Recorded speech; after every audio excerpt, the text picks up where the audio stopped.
Assalamualaikum warahmatullahi wabarakatuh. Waalaikumsalam.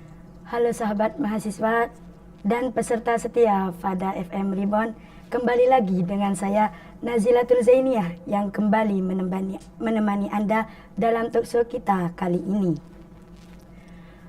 Pada kesempatan kali ini kita akan berbincang santai namun bermakna seputar fenomena yang sangat dekat dengan dunia pendidikan dan dunia kerja, yaitu peran kampus sebagai langkah awal penentu karir.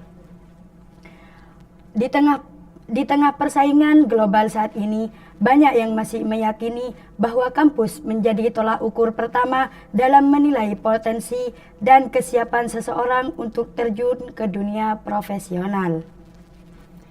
Namun, pertanyaan besarnya adalah sejauh apakah kampus benar-benar menentukan arah karir seseorang?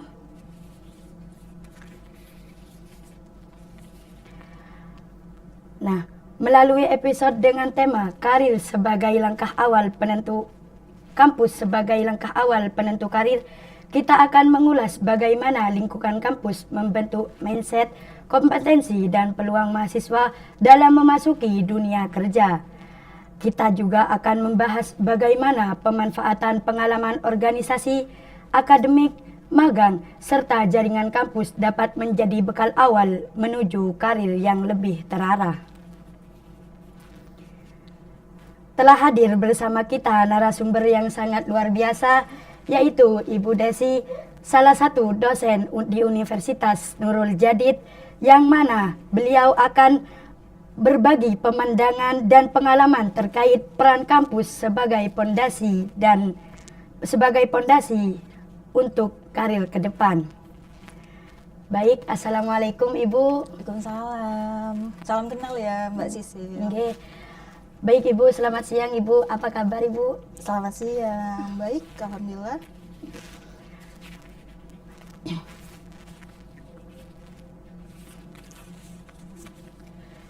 Baik, pada segmen kali ini kita akan membahas gambaran umum tentang peran kampus dalam dunia kerja saat ini, serta bagaimana masyarakat masih memandang bahwa kampus menjadi tolak ukur pertama dalam menentukan masa depan karir seseorang. Kita akan melihat sejauh mana pendidikan kampus, lingkungan akademik, dan pengalaman selama kuliah mempengaruhi kesiapan mahasiswa untuk masuk ke dunia profesional. Baik Ibu, menurut Ibu, mengapa kampus masih dianggap sebagai langkah awal yang penting untuk menentukan arah karir seseorang? Ya, sebelumnya saya ingin berterima kasih ya kepada Mbak Sisil dan kepada teman-teman KPI di sini yang sudah mengundang saya.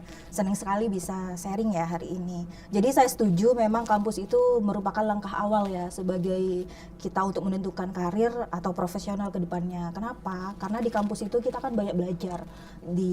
Belajar di kelas, belajar berdiskusi, belajar presentasi. Terus selain di dunia akademik juga ada non-akademik. Di kampus kita juga belajar berorganisasi, belajar leadership. Nah, dari hal-hal tersebut kita kan bisa bisa mengenali potensi diri, bisa tahu minat kita di mana, terus bisa eksplor diri kita. Artinya kampus itu tempat yang aman untuk eksplor diri gitu. Nah, terus juga saya mau sharing ya, sedikit sharing nggak apa-apa ya Mbak Sisil ya. Jadi kenapa kampus itu merupakan langkah awal juga sebelum kita masuk ke dunia kerja? Karena misalnya saya di sini sebagai dosen ya, dosen tetap di Unuja. Nah, jadi saya ketika sekolah sarjana S1 itu sudah tahu saya ingin menjadi dosen.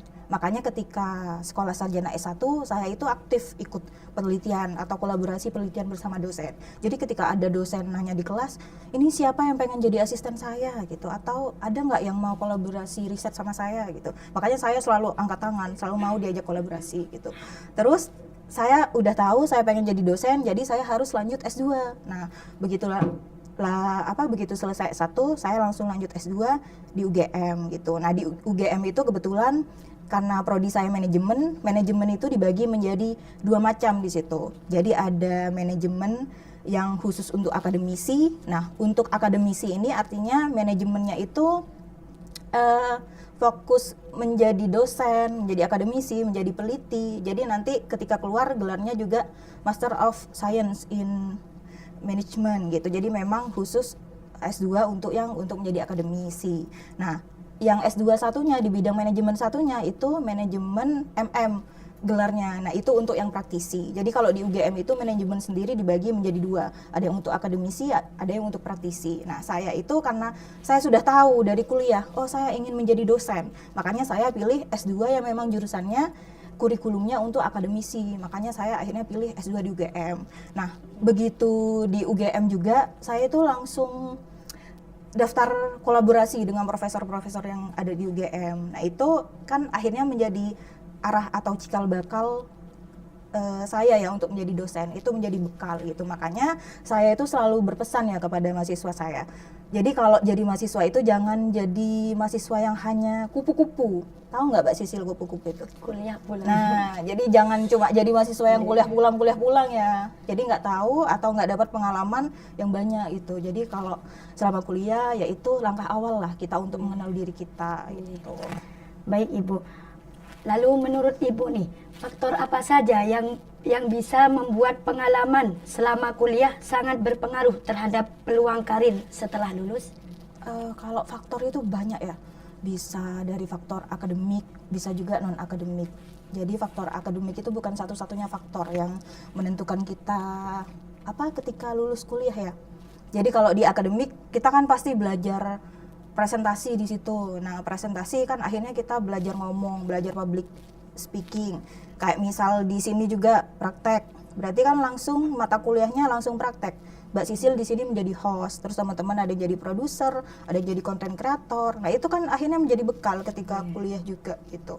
Terus di faktor non akademik, ada juga di organisasi atau ada yang ikut UKM. Di UKM itu kita kan belajar leadership, belajar komunikasi sama teman-temannya, terus belajar memanage waktu antara tugas sama organisasi gitu. Jadi kalau faktor itu ada faktor akademik dan non akademik juga gitu yang penting. Jadi IPK itu bukan satu-satunya faktor ya yang penting ketika kita mau masuk ke dunia kerja, tapi harus ada faktor non akademik juga gitu.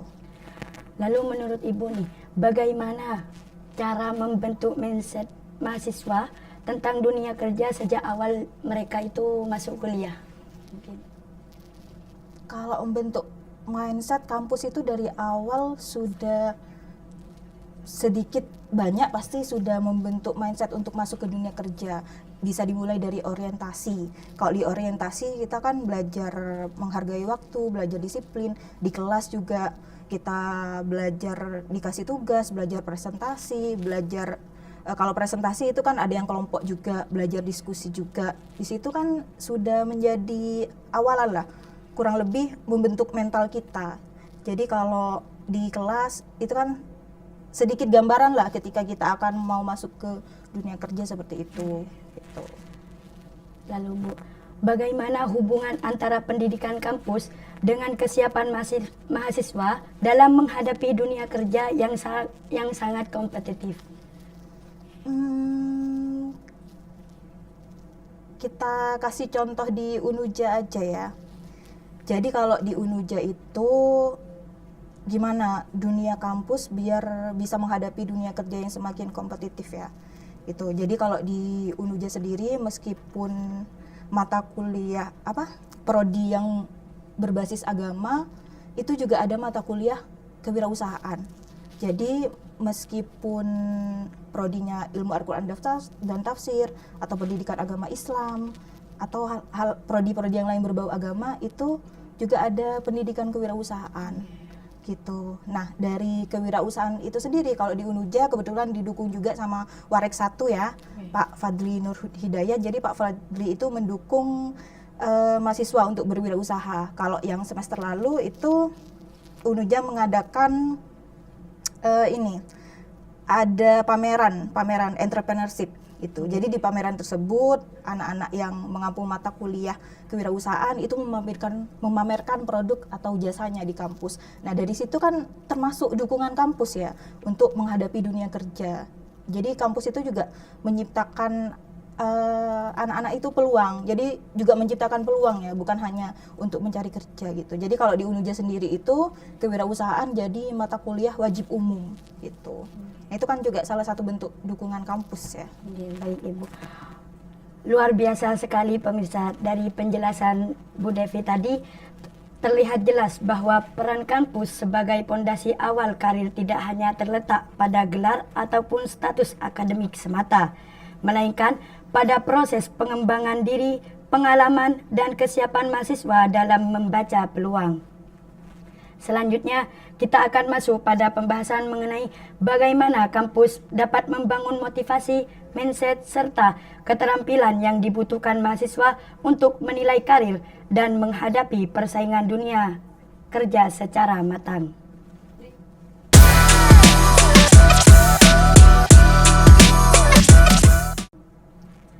Pemirsa, pada segmen ini kita akan membahas bagaimana cara membangun prinsip dan pola pikir yang tepat dalam menghadapi dunia kerja yang kompetitif saat ini. Kita akan melihat peran kampus dalam membentuk mindset mahasiswa, mulai dari penataan kedisiplinan, penguatan keterampilan, hingga pemberian pengalaman praktis seperti magang dan organisasi. Semua ini menjadi bekal penting bagi lulusan untuk melalui langkah karir mereka dengan siap dan terarah.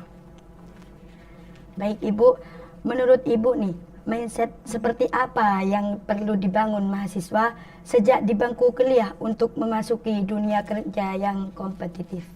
Iya, kalau ngomongin mindset itu banyak sekali ya, tapi saya ingin mengutip sebuah buku ya. Mbak-mbak di sini bisa kalau pengen bukunya bisa baca juga, judulnya Mindset: The New Psychology of Success. Itu ditulis oleh Carol S. Dweck PhD gitu. Jadi itu membahas rata-rata mindset secara umum gitu. Jadi kalau mindset itu secara umum orang itu punya dua mindset katanya Carol, katanya penulisnya itu. Jadi yang pertama itu namanya fixed mindset, yang kedua ada namanya growth mindset. Nah, jadi kalau kita pengen sukses di dalam kehidupan, di dalam dunia akademik, di dalam relationship, di dalam bisnis, jadi kita itu harus punya mindset yang growth. Kira-kira apa itu mindset yang growth? Ya, jadi kita harus punya mindset yang berkembang. Nah, mindset yang berkembang itu artinya kita bisa fleksibel, bisa belajar hal baru, bisa adaptasi terhadap perkembangan zaman gitu. Nah, sebaliknya kalau fixed mindset itu orangnya pesimis duluan, nggak mau optimis gitu. Terus orangnya kalau punya fixed mindset itu kuno, kaku, nggak mau belajar hal baru, terus suka iri terhadap pencapaian orang lain, nggak mau menerima kritik. Itu kalau orang punya fixed mindset. Jadi penting kita itu punya mindset yang growth. Jadi misalnya kalau ada mahasiswa yang sukses menang lomba sampai dapat hadiah gitu. Nah, kalau orang yang punya growth mindset itu kita akan tanya, kamu kok bisa sih menang lomba terus? Apa ya rahasianya? Coba bagi ke saya, sharing gitu. Nah, itu orang yang punya mindset growth. Tapi kalau orang yang punya fixed mindset itu cuma bisa iri. Oh, wajar lah dia menang terus lomba. Ya dia orang kaya, anaknya orang kaya, dia ini bapak ibunya sangat mendukung, privilege-nya banyak. Nah, itu orang yang punya fixed mindset. Jadi buat adik-adik mahasiswa di sini jangan punya mindset yang fix. Jadi kita harus punya mindset yang berkembang gitu. Nah, mindset yang lain itu juga banyak ya yang perlu dimiliki mahasiswa. Misal juga mindset yang eksploratif. Jadi selama jadi mahasiswa kita harus banyak explore hal baru, jangan di akademis aja tapi di dunia akademik. Terus ada juga mindset resilient, harus mau bangkit lagi kalau ada kegagalan, harus mau coba lagi gitu. Jadi mindset itu banyak sebetulnya, tapi menurut saya itu yang paling penting gitu. Oke, Bu. Lalu bagaimana kampus mendorong mahasiswa untuk mengembangkan soft skill seperti komunikasi, kerja tim, dan kepemimpinan? Nah, kalau soft skill komunikasi itu bisa didapatkan di kelas sama di luar kelas. Nah, kebetulan kalau kelas saya ya, itu saya student center learning namanya. Jadi kalau di kelas saya nggak cuma ceramah aja. Nah, kadang kalau Gen Z itu dengerin dosen ceramah itu kan bosan, cepet ngantuk. Jadi saya itu selalu berdiskusi sama mahasiswa. Saya tanya jawab. Jadi saya nggak cuma ceramah, saya ngajak mereka diskusi, ngajak mereka main game, ada ice breaking, terus ada presentasi juga gitu. Jadi kalau ada presentasi di kelas itu kan juga melatih public speaking kita. Nah, itu untuk melatih komunikasi. Bisa juga melatih komunikasi di organisasi. Di Unuja aja kan banyak ya organisasi ya, Mbak ya. Ada BEM, ada HIMA, ada UKM-UKM. Nah, itu kan penting. Apalagi kalau kita jadi ketua BEM, kan pasti memberikan sambutan, kan pasti komunikasinya tambah bagus. Nah, itu bisa diasah juga baik di kelas ataupun di luar kelas. Terus tadi selain komunikasi ada skill apa lagi? Ada kerja tim. Nah, kalau kerja tim itu juga bisa di organisasi, bisa di kelas. Kalau di kelas ya bisa ada tugas kelompok, itu kan juga melatih kita. Terus yang terakhir, kepemimpinan itu juga bisa di organisasi gitu. Jadi banyak selama masih kuliah ya banyaklah ikutin semua organisasi lah, atau ikut MBKM, itu program Unuja kan banyak ya. Jadi saya selalu menekankan ke mahasiswa, cobalah ikuti semua program Unuja yang bisa kita ikutin gitu. Dan lalu bagaimana Bu, kampus dapat menuntun mahasiswanya untuk lebih berani menciptakan peluang, bukan hanya cari pekerjaan? Iya, jadi memang idealnya kampus itu menciptakan peluang juga ya. Jadi nggak hanya kita lulus, nggak hanya mencari pekerja, tapi idealnya memang kita juga menciptakan peluang. Nah, salah satunya seperti yang saya sebutkan tadi, Unuja mendukungnya dengan mata kuliah wajib umum. Jadi di Unuja itu ada mata kuliah wajib umum kewirausahaan gitu. Jadi mahasiswa Unuja diminta menghasilkan produk di situ, produk kewirausahaan. Jadi kalau di kelas saya kebetulan saya mengampu mata kuliah kewirausahaan ya. Jadi mata kuliah itu berdasarkan project. Jadi saya minta anak-anak itu buat produk atau jasa, nanti dipresentasikan. Dan nanti nggak ada UAS secara tertulis. Jadi nanti UASnya itu adalah laporan dari apa yang sudah dipraktekkan. Jadi nanti produknya dibawa di kelas, dipresentasikan gitu. Nah, itu kan juga memupuk jiwa kewirausahaan sejak mahasiswa gitu. Itu bentuk dukungan kampus ya. Bisa juga dari program-program magang atau magang merdeka, itu kan ada MBKM juga gitu.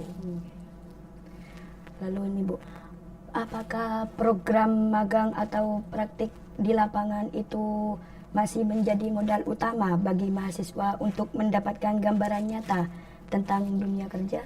Iya, menurut saya itu modal utama ya, tapi bukan satu-satunya itu. Kenapa masih menjadi modal utama? Karena kadang itu kan pekerjaan nggak selalu ada di loker ya, nggak selalu ada lowongan pekerjaannya. Kadang kita di hire itu karena kenal pimpinannya atau siapanya. Jadi bisa aja, katakanlah contohnya di ekonomi syariah, itu kan ada magang di bank, di BMT, atau di perusahaan gitu. Jadi kadang anak-anak itu banyak yang direkrut ketika nilai magangnya itu bagus. Ketika magang itu mereka menunjukkan kinerja yang bagus, performanya bagus, makanya akhirnya direkrut menjadi karyawan gitu. Jadi kenapa saya bilang itu modal utama gitu. Tapi itu bukan satu-satunya ya, masih banyak cara selain magang gitu. Baik pemirsa, dari segmen kedua tadi kita telah mendengarkan bagaimana pentingnya peran kampus dalam membentuk karakter, pola pikir, dan motivasi mahasiswa untuk memasuki dunia kerja yang semakin kompetitif. Segala pengalaman yang dijalani di kampus, mulai dari akademik, organisasi, hingga magang, menjadi pondasi kuat bagi lulusan untuk siap bersaing dan mengembangkan karir mereka ke depannya.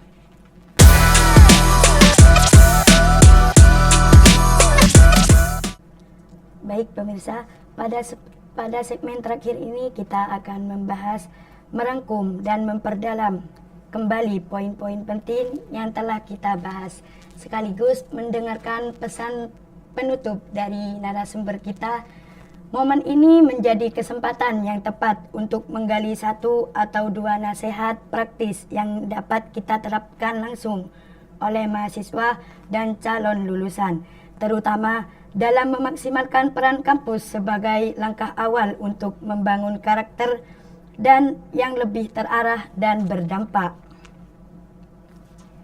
Baik Ibu, sebagai penutup nih Bu, bagaimana caranya mahasiswa agar tidak hanya bergantung kepada gelar, tetapi juga mampu membangun kompetensi dan identitas profesional selama di kampus? Iya, caranya bisa jadi bisa bangun portofolio atau karya sebanyak-banyaknya semenjak mahasiswa. Misal, saya sudah tahu ketika mahasiswa saya pengen jadi dosen. Jadi saya memulai portofolio penelitian itu semenjak saya S1. Jadi saya ketika S2 itu sudah punya penelitian, itu sudah terindeks Scopus, sudah kolaborasi sama profesor atau dosen-dosen yang ada di UGM gitu. Nah, itu kan akhirnya bisa jadi portofolio saya.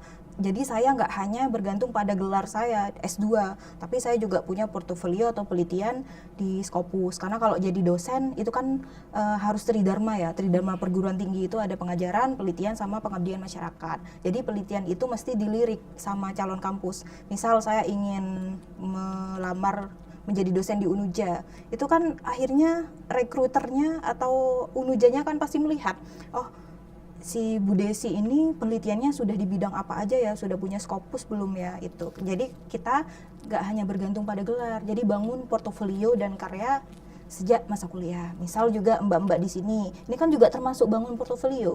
Misal latihan menjadi host gitu, akhirnya kan bisa dicantumkan di TV, di CV maksud saya. Akhirnya kan saya pernah ketika mahasiswa pernah menjadi host di tempat A, di tempat B itu. Jadi bangunlah sebanyak-banyaknya portofolio. Bisa juga kompetensi itu bisa, kalau di Unuja itu ada sertifikasi kompetensi yang sudah tersertifikasi BNSP ya, itu di bawah naungan LSP atau Lembaga Sertifikasi Profesi di Unuja. Jadi mahasiswa Unuja yang mau lulus itu gak hanya dapat ijazah, tapi juga dapat sertifikat pendamping kompetensi. Ada misal di bidang video editing, di bidang public speaking, atau di bidang keagamaan, itu di Unuja bisa. Jadi itu sertifikasi kompetensi bisa sebagai pendamping ijazah gitu. Jadi nggak hanya mengutamakan gelar. Lalu ini Bu, sejauh mana pentingnya membangun jaringan, relasi, dan pengalaman organisasi selama kuliah menurut pandangan Bu Desi? Ya penting sekali ya relasi itu ya. Kalau kita nggak punya relasi kan kita nggak tahu apa-apa. Kadang relasi itu juga penting untuk kita mencari pekerjaan, karena nggak semuanya yang seperti saya jelaskan tadi ada di loker kan. Bisa jadi saya ketika di UGM aktif membantu dosen UGM, akhirnya karena dosen-dosen di sana suka, akhirnya saya direkrut jadi dosen UGM atau asisten peneliti di sana gitu. Jadi relasi itu sangat penting gitu. Nah, ketika saya kuliah, ini boleh sharing ya. Saya ketika kuliah itu teman-teman saya nggak hanya mahasiswa gitu. Jadi saya berteman sama komunitas fotografi gitu. Saya punya hobi fotografi juga. Jadi saya gabung sama komunitas fotografi. Di situ saya kenal sama dosen, sama pengacara, sama dokter, sama jurnalis, dan banyak pekerjaan lain. Nah, karena kenal banyak orang itu akhirnya memudahkan juga untuk pekerjaan saya gitu. Jadi relasi itu penting ya, sangat penting. Yang lebih utama pengalaman yang lebih penting gitu. Betul. Ya? Jadi IPK saya nggak cukup gitu. Lalu Ibu, apa harapan Bu Desi untuk generasi mahasiswa saat ini dalam mempersiapkan diri untuk menjelang di dunia kerja? Pesan ya? Jangan takut mencoba, jangan punya fixed mindset. Fixed mindset itu contohnya, oh saya hanya kuliah di daerah, pasti kalah dengan orang-orang yang ada di kota atau top 3 PTN yang ada di Indonesia. Nah, jangan seperti itu. Jadi kita sama saja, kita jangan punya fixed mindset duluan, jangan nyerah duluan, jadi harus berani mencoba gitu. Jangan takut gagal gitu. Terus kita juga harus punya value proposition juga, artinya kita harus punya nilai. Nah, kalau sarjana itu kampus-kampus di Indonesia kan banyak, semuanya banyak, semuanya punya ijazah. Terus gimana caranya biar kita dilirik sama recruiter? Nah, makanya kita harus punya value proposition. Jadi value itu apa yang kita punya yang membedakan kita dengan orang lain gitu. Nah, itu penting. Baik Ibu, terima kasih banyak Bu atas penjelasannya yang sangat inspiratif hari ini. Begitu banyak wawasan dan sudut pandang baru yang dapat kita ambil tentang bagaimana kampus berperan penting dalam membangun dasar karir, membentuk mindset, serta memotivasi mahasiswa untuk lebih siap terjun ke dunia kerja. Baik pemirsa Fada FM Reborn, demikian pembincangan kita pada mengenai kampus sebagai langkah awal penentu karir. Semoga pembahasan ini dapat membuka pola pikir kita semua bahwa kesuksesan seseorang tidak hanya ditentukan oleh asal kampus ataupun gelar yang dimiliki, melainkan bagaimana ia memanfaatkan pengalaman selama di kampus untuk terus mengembangkan diri.